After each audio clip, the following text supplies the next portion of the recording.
আসসালামু আলাইকুম রহমতুল্লাহ। আশা করি দেশ এবং দেশের বাইরে যে যেখান থেকে দেখছেন শুনছেন সবাই আল্লাহর রহমতে অনেক ভালো আছেন। আলহামদুলিল্লাহ, আমি আপনাদের দোয়ায় আল্লাহর অশেষ রহমতে আলহামদুলিল্লাহ ভালো আছি। আমি বলছি সৌদি আরব থেকে। আমার নাম আজকে না হয় নাই বললাম। আমি আসছি বিগত 6 মাস হলো। তো এখানে এসে অনেক কিছু দেখলাম, বুঝলাম, শিখলাম। কিন্তু একটা বিষয় সব থেকে বেশি দেখেছি, শিখেছি, সেটা হচ্ছে এই প্রবাসীদের জীবন কত যে অদ্ভুত, কত যে নির্মম, এরা যে কিভাবে পারে সেটা এখানে যদি কেউ না আসে তাহলে কেউ বুঝতে পারবে না। ভোর 3:30টায় ঘুম থেকে উঠে ফ্রেশ হয়ে 4টা বাজে বাসা থেকে বের হয়, 4:30টায় গাড়ি, 5টা বাজে কাজের সেটে। আবার লাঞ্চ টাইম 1 ঘন্টা দেয় কোথাও, আবার কোথাও শুধু খাবারের টাইমটাই। 11 ঘন্টা, 10 ঘন্টা, 12 ঘন্টা ডিউটি করে বাসায় এসে আস্তে আস্তে 6টা বাজে। আসার পরে তারা গোসল করে, রান্না করে, খাওয়া দাওয়া করে, তাতে দেখা যায় রাত 10টা 11টা বেজে যায়। তখন বাংলাদেশের টাইম মেবি 1টা 1:30 2টা বাজে। কেউ কেউ তাদের পরিবারের সাথে কথা বলতে পারে, কেউ পারে না। কেউ হয়তো বা একবার তার প্রিয়জনের মুখ দেখতে পারে, দেখতে পারে না। কেউ কেউ আবার নিজের চেহারাটাও আয়না দেখতে পারে না কখনো কখনো।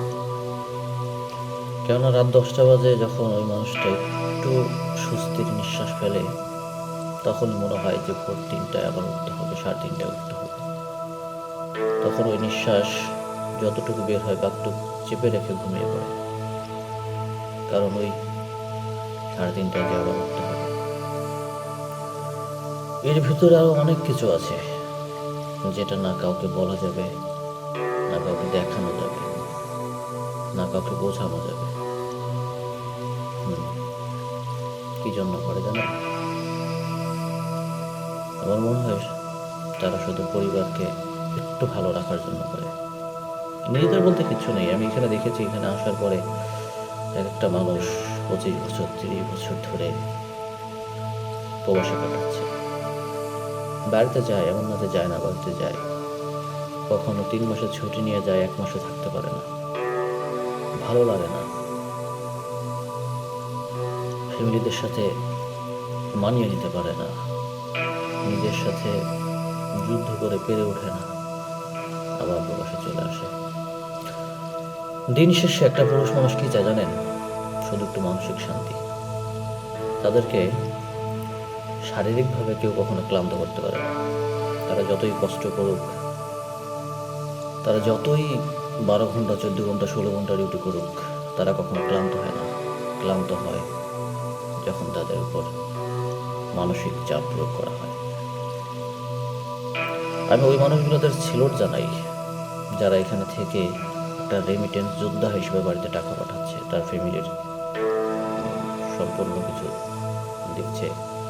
ছেলের জন্য লেখাপড়ার খরচ, মেয়ের জন্য লেখাপড়ার খরচ, স্ত্রীর জন্য বাড়ির খরচ, আদার্স ভাই বোন আত্মীয় স্বজন, সবার মন জয় করতে গিয়ে এই মানুষটা যে তার জীবন থেকে কি হারাচ্ছে একমাত্র সেই জানে।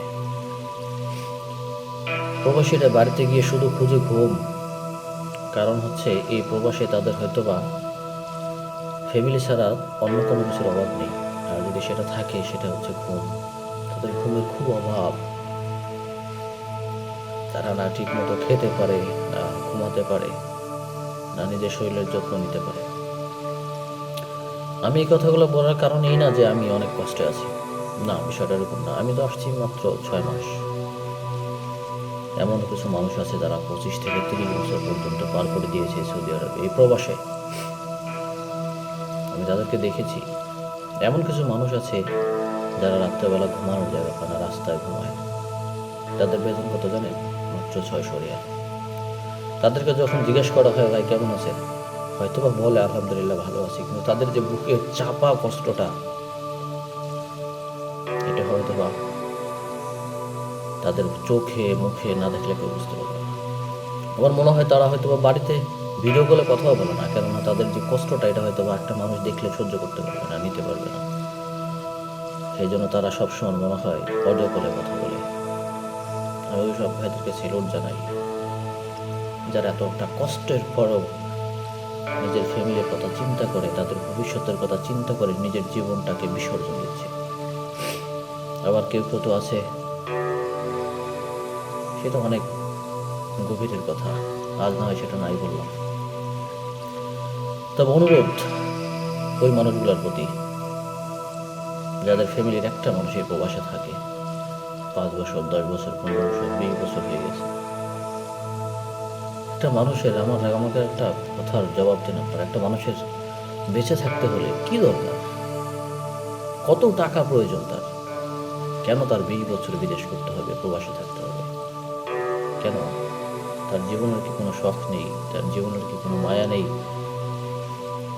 তারও তো একটা জীবন, সে তো রক্ত মাংস গড়া একটা মানুষ, তারও তো ইচ্ছা থাকে, তারও তো আশা থাকে। বলেন আমাকে, কত টাকা প্রয়োজন? থাকার মতো মাথার উপর একটা ছাদ, 3 বেলা খাবারের জন্য কত টাকা প্রয়োজন একটা মানুষের? 1 লাখ, 2 লাখ, 5 লাখ, 10 লাখ? 20 বছর থাকার পরেও কি মানুষটার 10 লাখ টাকা হয়নি? ওই মানুষটার কি 15 লাখ টাকা হয় নাই? ওই মানুষটার কি মাথার উপর একটা ছাদ হয় নাই? কেন ওই মানুষটাকে এই পৃথিবীতে থাকা অবস্থায় তাকে মৃত্যুর স্বাদ গ্রহণ করাচ্ছেন? বুঝতে পারবেন না, না, আপনারা কোনোদিনই বুঝতে পারবেন না যতই দিন না এই প্রবাসে এসে একটা ডিউটি আপনারা না করেন। আপনারা হয়তো বা মাস শেষ হিসাব করেন, আমার হাজবেন্ড আমার জন্য টাকা পাঠাবে, আমার ছেলে আমার জন্য টাকা পাঠাবে, কিন্তু টাকাটা যে কীভাবে ইনকাম করে সেটা একমাত্র ওই মানুষটাই জানে, যে মানুষটা ভোর 3:30টায় ঘুম থেকে ওঠে, আবার রাত 10:30টায় ঘুমাতে যায়। কি আছে তার জীবনে? সারা জীবন শুধু টাকার পিছনেই ঘুরল, সারা জীবন শুধু টাকার পিছনেই দিয়ে দিল, না তার নিজের জন্য কিছু করতে পারলো, না পরকালের জন্য কিছু করতে পারলো, না এই দুনিয়ার জন্য কিছু করতে পারছে, না পরকালের জন্য কিছু করতে পারছে। সে মারা গেলে কি তার টাকা সে নিয়ে যেতে পারবে? না। এমনও মানুষ আছে পরিবারের মধ্যে তার মৃত্যু কামনা করে, যখন সে মৃত্যুবরণ করবে তখন তার সম্পূর্ণ টাকা ভোগ করতে পারে। হ্যাঁ, এরকমও কিছু কিছু মানুষের পরিবারে আছে, দেখেছি, শুনেছি এবং এখনও শুনছি। এমনও কিছু কথা বলছে যে ভাই, যেই মাসে টাকা না পাঠাই সেই মাসে আমাকে একটু পরিচয় দেয় না, যে মাসে টাকার অঙ্কটা একটু কমে যায় সেই মাসে আমাকে অনেকগুলো কথা শুনতে হয়। আমি মাসে 50,000 টাকা বেতন পাই, যাতে আমার এখানে খাবারের খরচ চলে যায় 250 থেকে 300 রিয়াল।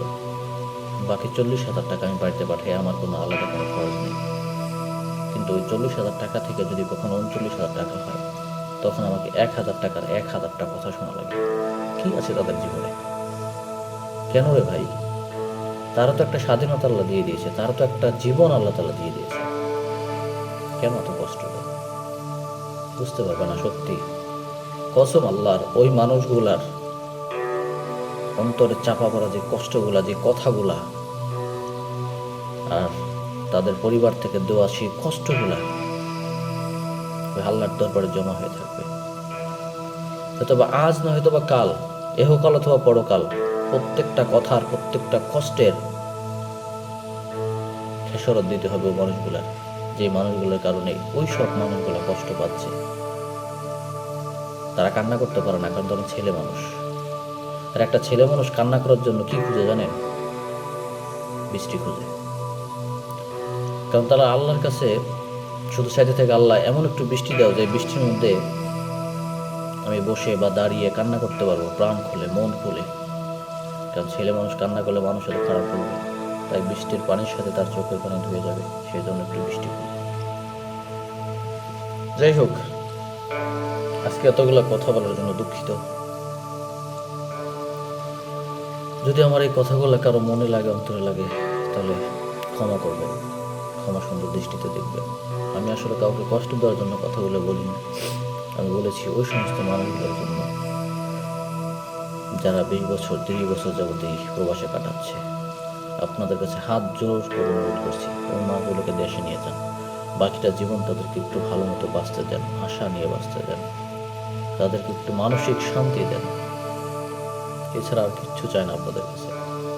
সকালবেলা যখন ডিউটিতে যায়, এক আকাশ, এক পাহাড় সমান কষ্ট নিয়ে ডিউটিতে যায়।